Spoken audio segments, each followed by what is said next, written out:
অপ্রতিরোধ্য Israel. Gaza সিটিতে এবার ভয়ঙ্কর হামলা চালালো ইসরায়েলের সেনা এবং তারা এক্ষেত্রে সরাসরি একটি মসজিদকে সম্পূর্ণভাবে গুঁড়িয়ে দিল। এবং এই ঘটনার পর মধ্যপ্রাচ্যের একাধিক ইসলামিক রাষ্ট্র কার্যত হতবাক। আজকে ইসরায়েলের মিডিয়া এই খবর সামনে এনেছে এবং তারা বলেছে যে গাজা সিটির অত্যন্ত গুরুত্বপূর্ণ একটি পীঠস্থান, সেই নাম আল মুকাত্তিন মসজিদ, তার উপর ভয়ঙ্কর এয়ার স্ট্রাইক চালানো হয় ইসরায়েলের পক্ষ থেকে। এই মসজিদটি সাম্প্রতিককালে শরণার্থীদের যে জায়গা হিসাবে মানে বাসস্থান হিসাবে কিন্তু কাজ করছিল।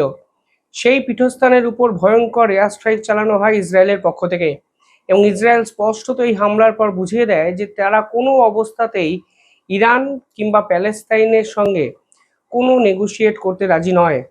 অর্থাৎ এই যুদ্ধ কিন্তু পরবর্তী পর্যায়ে যাওয়া কার্যত সময়ের অপেক্ষা। পাশাপাশি ইরাকের উপরও হামলা চালিয়েছে সৌদি এবং ইরান জর্ডানের একাধিক আমেরিকার ঘাঁটির উপর হামলা চালিয়েছে।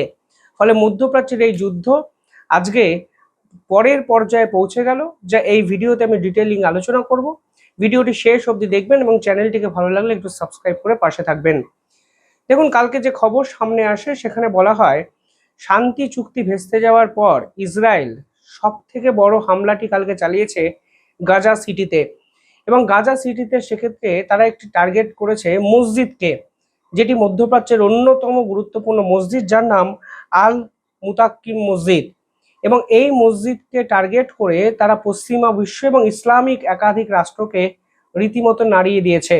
এবং ইসরায়েলকে কিভাবে এখন থামানো যাবে সেটাই কিন্তু আন্তর্জাতিক স্তরে সব থেকে বড় প্রশ্ন। এবং ইম্পর্টেন্ট বিষয় হলো এই মুহূর্তে ডোনাল্ড ট্রাম্পের সঙ্গে মিটিং করছেন ইসরায়েলের প্রধানমন্ত্রী নেতানয়াহু এবং এই বৈঠকের পরই বোঝা যাবে যে মধ্যপ্রাচ্যের যুদ্ধটি কোন দিকে যেতে চলেছে। কিন্তু বৈঠকের মধ্যেই ইসরায়েল যেভাবে বা সেনাবাহিনী যেভাবে এই মসজিদের উপর হামলা করলো, তাতে একটা জিনিস পরিষ্কার, ইসরায়েল বা আমেরিকা এবার শেষ দেখে নেব এই একটা অ্যাটিটিউডে কিন্তু চলে গেছে। কালকে পাশাপাশি এই যুদ্ধে সৌদি প্রথমবারের জন্য ইনভলভ হয়ে শুরু করলো। সৌদির উপর এর আগে ইরান একাধিক হামলা চালিয়েছে। সৌদির গুরুত্বপূর্ণ একাধিক ইনফ্রাস্ট্রাকচার কার্যত ভেঙে দেওয়া হয়েছে ইরানের পক্ষ থেকে। সৌদির একাধিক গুরুত্বপূর্ণ পোর্ট, যেটা রেড সি অঞ্চলে অবস্থিত, সেখানে বারংবার হামলা চালিয়েছে ইরান। পাশাপাশি সৌদির অয়েল পেট্রোলিয়াম পাইপ, সেটা সম্পূর্ণভাবে গুঁড়িয়ে দেওয়া হয়েছে ইরানের পক্ষ থেকে। কিন্তু সৌদি কিন্তু পাল্টা হামলা ইরানকে এতদিন করেনি। ইরান সৌদিকে ইকোনমিক্যালি ড্যামেজ করে দেওয়ার চেষ্টা করলেও সৌদি কিন্তু ইরানের হামলা বাঁচিয়েও এতদিন বিশ্ব মানচিত্রে তেল সরবরাহ করছিল। কিন্তু এই প্রথমবারের জন্য সৌদি এবং আমেরিকা একত্রে এই যুদ্ধে ইরাকের উপর হামলা করে বসলো। ইরাকের যে গোষ্ঠীর উপর হামলা করেছে তাকে, সেই গোষ্ঠীকে বলা হচ্ছে পিএমএফ গ্রুপ, অর্থাৎ ইরাকের প্রাইম মিনিস্টার যে গ্রুপকে সরাসরি চালিত করে, সেই গ্রুপের উপর ভয়ঙ্কর হামলা কিন্তু এখানে চালানো হয়েছে সৌদি এবং আমেরিকার পক্ষ থেকে। দেখুন, এই যে গ্রুপের কথা এখন আলোচনা হচ্ছে সেটি কিন্তু সিয়া পার্লামেন্টারি একটি গ্রুপ। এই সিয়া পার্লামেন্টারি গ্রুপকে দিনের পর দিন ফান্ডিং করে গেছে ইরান এবং এই গ্রুপকে কাজে লাগিয়ে কখনো সৌদি কিংবা কখনো ইসরায়েল, কখনো আমেরিকার একাধিক এয়ারবেসের উপর হামলা চালিয়েছে ইরান। ফলে ইরানের দ্বারা তৈরি হওয়া এই গ্রুপ, মানে কার্যত ইরানের অর্থে এবং অস্ত্রে স্পুষ্ট হওয়া এই গ্রুপকে এবার কিন্তু ভয়ঙ্করভাবে হামলা চালালো আমেরিকা ও সৌদি। ফলে সব মিলিয়ে মধ্যপ্রাচ্যের যুদ্ধ যখন 3 দিন প্রায় স্থগিত ছিল, মনে করা হচ্ছিল এবার হয়তো দুই রাষ্ট্র একে অপরকে হয়তো সুযোগ দেবে, আলোচনা হবে এবং পুরো বিষয়টি মীমাংসার জায়গায় চলে যাবে, কারণ গোটা বিশ্বের অয়েল সাপ্লাই চেন কার্যত বিপর্যস্ত, কয়েক হাজার কোটি টাকা লস হচ্ছে সমস্ত রাষ্ট্রের। ঠিক তখনই সৌদি এবং আমেরিকা ইরাকের এই ধরনের একটি বিদ্রোহী গ্রুপের উপর হামলা চালালো, যার পিছনে স্বয়ং ইরাকের প্রধানমন্ত্রী, যে গ্রুপটি ইরানের অর্থ এবং অস্ত্র দ্বারা কিন্তু পুষ্ট। পাশাপাশি ইরানও কিন্তু থেমে থাকেনি। ডোনাল্ড ট্রাম্পকে চমকে দিয়ে তারা কিন্তু জর্ডানের উপর হামলা চালায় এবং জর্ডানে যে আমেরিকার বেস আছে, যেখান থেকে আমেরিকার সেন্ট্রাল কমান্ড সেন্টার কন্ট্রোল করা হয়, সেখানে কিন্তু হামলা চালানো হয়েছে ইরানের পক্ষ থেকে। এবং এই আকস্মিক হামলা নিঃসন্দেহে ডোনাল্ড ট্রাম্পের কাছেও মাথা ব্যথার কারণ। এবং এই হামলা চালিয়ে ইরান কিন্তু ডোনাল্ড ট্রাম্পকে একটি বার্তা দিতে চেয়েছে।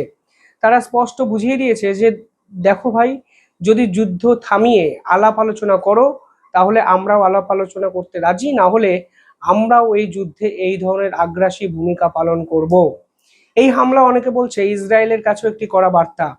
তারা পরিষ্কারভাবে বোঝাতে চাইছে যে যদি আমরা জর্ডান অবধি পৌঁছাতে পারি তাহলে জর্ডানকে টপকে ইসরায়েল অবধিও পৌঁছাতে পারি। অর্থাৎ ইরানের এই সাডেনলি সার্জিক্যাল স্ট্রাইক আসলে আমেরিকা ও ইসরায়েলের উদ্দেশ্যে একটি কড়া বার্তা, সেই রকমই কিন্তু মনে করছে পশ্চিমা বিশ্ব। এই প্রেক্ষাপটে দাঁড়িয়ে ইসরায়েলও গাজা সিটির উপর ভয়ঙ্কর হামলা চালিয়েছে, যার ফলে মসজিদ কার্যত গুড়িয়ে গেছে। অর্থাৎ সব মিলিয়ে এই যুদ্ধ থামার কোনো লক্ষণ নেই। উল্টে এটা বলা চলে এই যুদ্ধ পরবর্তী ধাপে গেল এবং এই যুদ্ধ আরো ভয়ঙ্কর আকার ধারণ করা কার্যত সময়ের অপেক্ষা।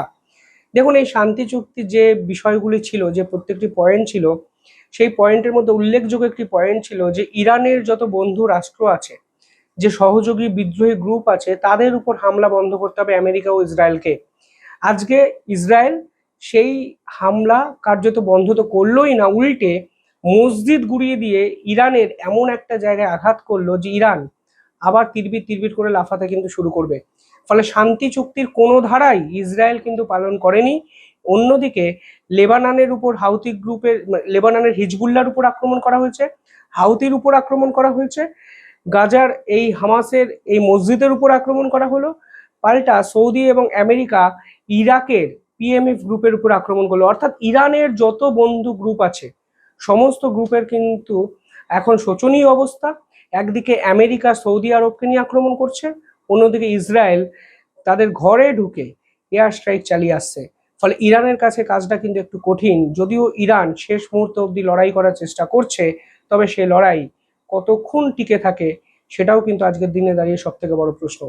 যাই হোক, পরিস্থিতি ক্রমশ ভয়াবহ হচ্ছে।